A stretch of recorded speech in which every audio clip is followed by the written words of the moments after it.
तो guys we are moving on to five situation 5 अभी हम डिस्कस करने जा रहे हैं। Multiple projects and capital rationing. Multiple projects and capital rationing, ये अभी हम कवर करने वाले हैं। तो देखते हैं। तो सबसे पहले कुछ गाइस पॉइंट्स लिख लेंगे। Capital rationing refers to a situation where funds available less than required। जो फंड्स अवेलेबल होते हैं ना वो लेस होते हैं जो रिक्वायर्ड चाहिए होते हैं। So all projects can't be done, all projects हम नहीं कर सकते। तो गाइस हमारे को सिलेक्ट करना पड़ेगा, सिलेक्शन करना पड़ेगा प्रोजेक्ट्स का कि which project we should opt for and which has to reject for. इसके लिए दो मेथड्स हैं, एक है प्रॉफिटेबिलिटी इंडेक्स और दूसरा है गाइस हाईएस्ट एनपीवी सेट। ये वाला मेथड हम कब लगाते हैं? जब प्रोजेक्ट डिविजिबल होते हैं, जब प्रोजेक्ट डिविजिबल होते हैं। ये कब लगाते हैं? जब डिविजिबल नहीं होते। ये डिविजिबल नहीं होते तो हम नहीं ये वाला मेथड लगाते हैं। ठीक है गाइस, हमने यहाँ पर ये देख लिया। तो सीधा डायरेक्ट अब क्वेश्चन देखने वाले हम। तो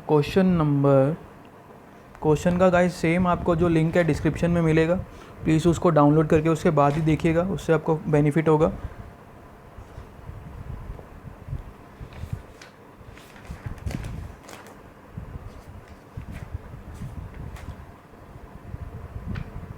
तो देखिए गाइस,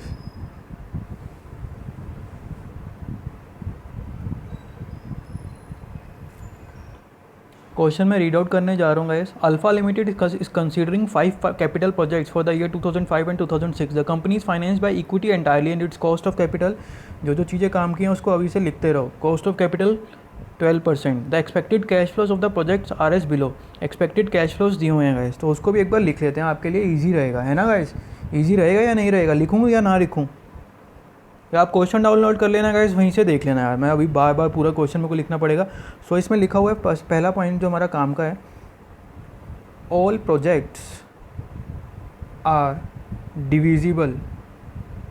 जो जितने भी प्रोजेक्ट्स हैं ना वो डिविजिबल हैं। तो हमारा कौन सा सिचुएशन लगेगा? ये वाला सिचुएशन लग जाएगा, प्रॉफिटेबिलिटी इंडेक्स वाला, पीआई वाला। सेकेंड पॉइंट वो क्या बोलता है? None of the investment limited to. हमारे को जो फंड्स हैं वो कितने अवेलेबल हैं? 1,10,000। और जो गाइस फंड्स की शॉर्टेज है ना, जो ये शॉर्टेज है वो सिर्फ ईयर 2005 में ही है। उसके बाद ना कोई भी शॉर्टेज नहीं है। उसके बाद हम जितना जो चाहें कर सकते हैं, लेकिन ईयर 2005 में शॉर्टेज है। गाइस क्यों ये ऐसा? आप थोड़ा दिमाग लगाएंगे, सोचेंगे। जब हम काम स्टार्ट करते हैं ना, बिगनिंग होती है, तो हमारे पास ऑब्वियसली बात है यार कि हम अपना जो पैसा लगा रहे होते हैं, कोई भी पैसा हमारे पास होता नहीं है। जैसे जैसे काम डेवलप होता जाता है, तब आदमी के पास शॉर्टेज जो है, वर्किंग कैपिटल की रिक्वायरमेंट जो है, डेट के ऊपर जो उसकी डिपेंडेंसी है वो कम होती रहती है। तो बिल्कुल लॉजिकल सी बात क्वेश्चन हमारे को बोल रहा है। अगर लॉजिकल ना भी बोलता तो करना तो तब भी पड़ता हमें। तो two rupees and with no limitation. उसके बाद उसने गाइस हमारे को पीवी फैक्टर दिए हुए हैं, तो गाइस हमारे को वही यूज़ करने हैं, ध्यान रखना कहीं मैं कैलसी पे करना स्टार्ट ना कर दूँ, मेरे को याद दिला देना। तो बस ये क्वेश्चन हो गया। अब स्टार्ट करते हैं इसको। तो हमें करना क्या है? कैपिटल रेशनिंग करनी है गाइस, है ना? तो मल्टीपल प्रोजेक्ट्स दिए हुए हैं हमारे को। Project A B C D दिया है हमारे को, projects A B C D दिया है, और इनके ना कैश फ्लोज दिए हुए हैं हमारे को। इसके भी कैश फ्लोज, इसके भी कैश फ्लोज, 4 ईयर के कैश फ्लोज दिए हुए हैं। यानी कि पहले साल में तो गाइस इनिशियल इन्वेस्टमेंट है, फिर 3 सालों के ना यहाँ पर तो आउट है और यहाँ पर इनफ्लो है। ठीक है गाइस, ये हमारे को दिया हुआ है। तो स्टार्ट करते हैं क्वेश्चन को। तो कैसे करेंगे?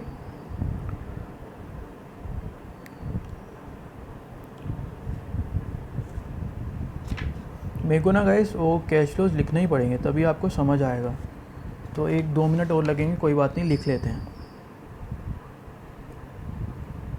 प्रोजेक्ट दिए हैं A B C डी, और ईयर दिया है 2005, 2006, 2007, 2008। प्रोजेक्ट ए में कितना है? 70, 40, 50। फिर यहाँ पर क्या है? 35, 30, 60, 90। नहीं सॉरी, यहाँ पर 30, 60, 90 नेगेटिव कैश फ्लोज आ रहे हैं। फिर 2007 में 35, 45, 70, 55, 2008 में 20, 55, 80 और 65। ठीक है guys, all projects are divisible. ठीक है, ये डेटा हमने कॉपी कर लिया वहाँ से। तो ये 4 साल के 4 प्रोजेक्ट्स दिए हैं और 4 साल की इन्फॉर्मेशन दी है, और बोला है 2005 में ना भैया शॉर्टेज है हमारे पास फंड्स की, तो प्लीज़ ज़रा देख संभल के ही बिज़नेस जो है स्टार्ट करवाओ हमारा। वो हमारे पास आए हुए हैं, तो अब हमें देखते हैं हम उनका कैसे उनकी प्रॉब्लम रिजॉल्व करते हैं। तो गाइस यहाँ पर एक लाइन लिख देंगे, firm is facing budget constraint in 2005। तो डी में गाइस, डी में ना इस साल में कोई चाहिए ही नहीं है इन्वेस्टमेंट, तो हम डी तो सबसे पहले एक्सेप्ट कर लेंगे। सो हम प्रेजेंट वैल्यू ऑफ डी निकालते हैं, प्रोजेक्ट डी। तो कैसे निकलेगी प्रोजेक्ट वैल्यू?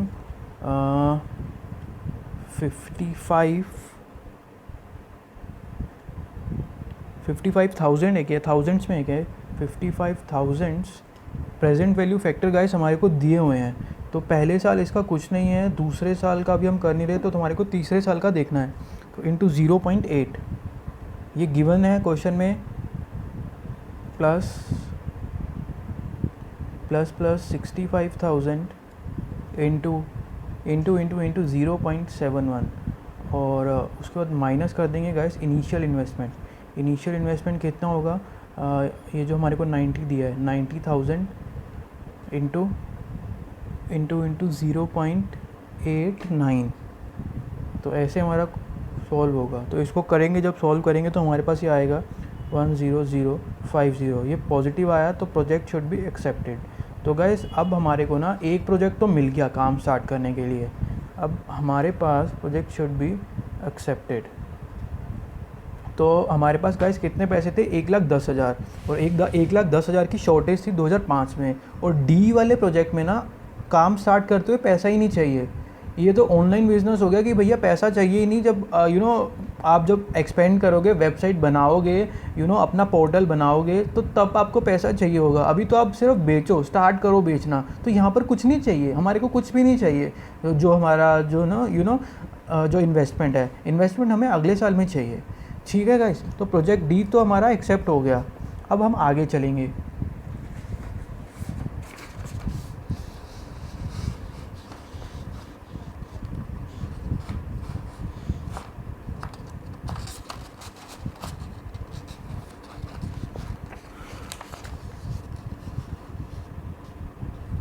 तो देखते हैं गाइस, अब हमारा प्रोजेक्ट डी निकल गया। प्रोजेक्ट ए, बी और सी में से हमारे को देखना है। तो क्या करेंगे? ए, बी, सी का प्रॉफिटेबिलिटी इंडेक्स निकालेंगे गाइस। क्या निकालेंगे? Profitability index. तो इसके लिए क्या होगा? इन्वेस्टमेंट इन 2005। इन्वेस्टमेंट हमारे को 2005 में कितनी करनी है?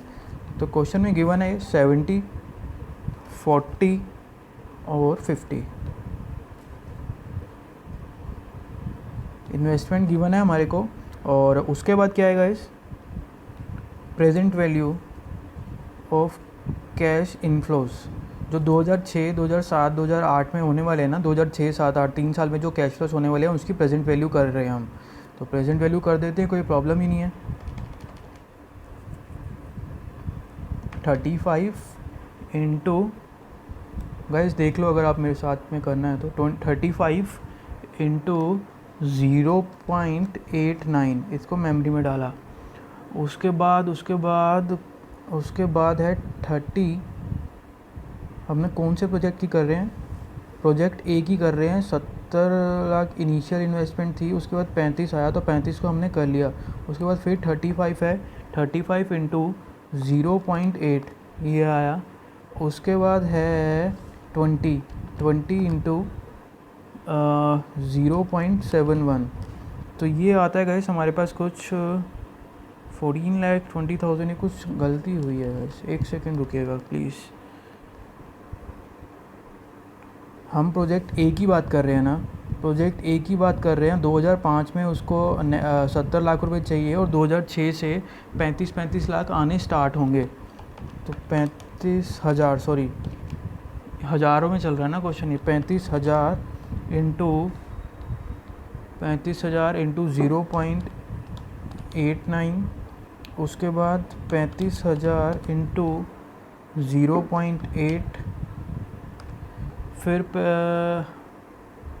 20,000 इंटू 0.71।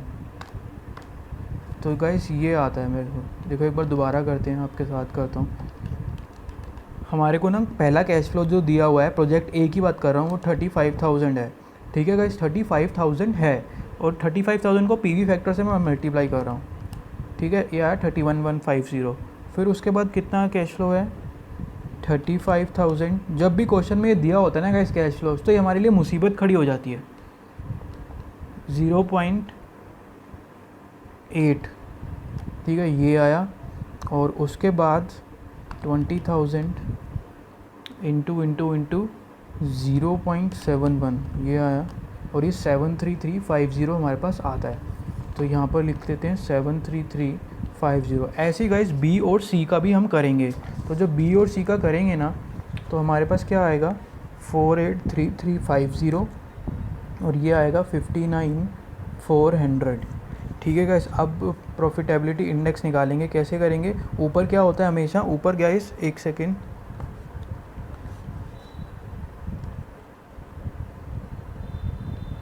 प्रॉफिटेबिलिटी इंडेक्स का गाइस मतलब क्या समझते हैं आप। प्रॉफिटेबिलिटी इंडेक्स का मतलब होता है एक रुपया लगाकर कितना कमाया, 1 रुपया लगाकर कितना कमाया।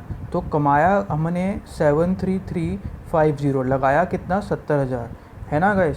तो 73350 डिवाइडेड बाय 70,000, तो ये आया 1.05। आप प्रॉफिटेबिलिटी इंडेक्स का मतलब समझेगा इस 1 रुपया लगाया, हिंदी में आप लिख लीजिए 1 रुपये लगाकर कितना कमाया, 1 रुपये लगाकर कितना कमाया। तो लगाकर जो जितना गैस आपको पता होगा, जब हम टेस्ट में ना हमारे को ऐसे मार्क्स मिलते थे, ऐसे मैम ना गोला करती थी, गोले में वो नीचे लाइन मारती थी, लाइन मार के हमारा मान लो यूनिट टेस्ट ना 25 नंबर का होता था, 25 में से वो मेरे को 2 नंबर देती थी मैम हमारी। तो गैस 25 में से उसने हमारे को 2 मार्क्स दिए, तो 25 में से दिए। तो ऐसे ही हमने 70,000 रुपये लगाया, 70,000 रुपये लगा के हमारे को इतने का प्रॉफिट हुआ। 70 नीचे आएगा, ये ऊपर आएगा। रटने का बिल्कुल ज़रूरत नहीं है, रटना मना है। तो ये आया हमारे पास 1.05। ऐसे ही इसका आएगा 1.21, 1.19। तो सबसे ज़्यादा जो प्रॉफिटेबिलिटी इंडेक्स जितना ज़्यादा होता है उतना हमारे लिए बेनिफिट होता है, क्योंकि ऊपर आइटम कौन सी है, प्रॉफिट वाली। जब भी ऊपर आइटम होगी, जैसे हमने एक बार वो आपको याद होगा, हमने वहाँ पर ना पोर्टफोलियो चैप्टर में करा था, जब हम सिलेक्शन करते हैं ऑप्टिमम पोर्टफोलियो की, तो उसमें ना 3 केस थे, शार्प रेशियो, और एक शार्प रेशियो होता है, और एक कोफिशिएंट ऑफ वेरिएशन होता है, एक यूटिलिटी फंक्शन होता है। तो शार्प रेशियो में ना ऊपर आता है प्रॉफिट, हमारा एक्सपेक्टेड रिटर्न, तो ऊपर आता है प्रॉफिट। तो प्रॉफिट में से उस वाले केस में ना शार्प रेशियो जितनी बेटर होती है उतना हमारे लिए फ़ायदा होता है ना गाइस। उसमें RM माइनस RF ऊपर आता है, यानी कि पर यूनिट, उसको क्या बोलते थे हम, डेफिनेशन हमने कुछ शॉर्ट वर्ड्स में लिखा था कि it is per unit premium which we are receiving on per unit of risk which we have taken. तो जो हम रिस्क ले रहे हैं ना, जैसे 1 रुपये का रिस्क ले रहे हैं, तो 1 रुपये के रिस्क लेने के ऊपर उसके ऊपर कितना प्रॉफिट कमा रहे हैं, तो वो होता था शार्प रेशियो का मतलब। उसको वहाँ से आप लिंक कहीं ना कहीं कर सकते हैं।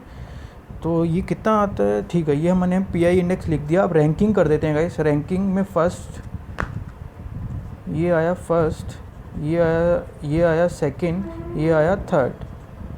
ठीक है गाइस, ये PI आ गया हमारे पास। अब उसके बाद क्या करेंगे,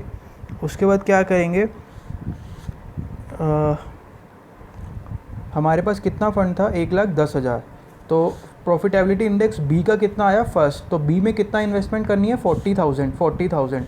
तो ये 40,000 ना पूरा माइनस कर देंगे, यानी कि बी में हमने 100% इन्वेस्टमेंट कर दी। अब हमारे पास कितना बचा, 1,10,000 माइनस 40,000, 70,000 अभी भी बच रहा है। तो 70,000 बच रहा है, तो सी में कितनी इन्वेस्टमेंट होनी है, सॉरी हाँ, सी में कितनी इन्वेस्टमेंट होनी है, 50,000। तो 50,000 भी आप कर दो, ये सी में आप 100% लगा दो पैसा। अभी भी कितने बचे, 20,000। लेकिन 20,000 में प्रोजेक्ट ए नहीं हो सकता, तो कितना हो सकता है, 2/7। तो इसको 2/7 कर दो। तो अब जो हम प्रेजेंट वैल्यू हमारे को निकालनी है, तो प्रेजेंट वैल्यू कैसे निकालेंगे guys, total NPV of this decision, total NPV of this decision कैसे होगा, 100% हमने बी में लगाया था, और बी की एनपीवी कितनी थी, 73350 का पूरा प्रोजेक्ट ए की प्रेजेंट वैल्यू हमने निकाली है क्या,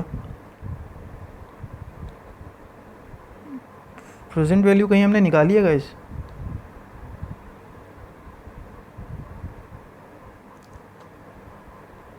एक सेकंड दीजिएगा मेरे को,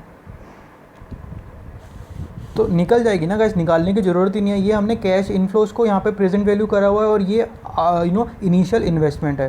तो कैसे निकालेंगे, जैसे बी को हमने, बी में 100% हमारी इन्वेस्टमेंट है, तो बी की प्रेजेंट वैल्यू अगर निकालनी हो तो कैसे निकालेंगे, ये इनफ्लोज हैं, ये आउटफ्लोज हैं।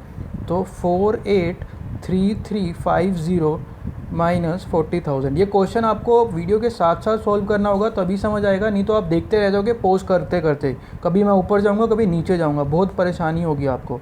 तो 83350 ये आ गया बी का। फिर उसके बाद हमने सी में 100% लगाया था, तो सी का कितना था, सी का था 50,000 और 59 4,000, तो ये आएगा 9400। फिर हमने ए में हमने 2/7 करा था, तो ए की एनपीवी कितनी है, 3350 इंटू 2/7 कर देना इसको करके टोटल प्लस कर देना, ये आपके पास टोटल एनपीवी आ जाएगी, है ना गाइस, ऐसे ही होगा ना।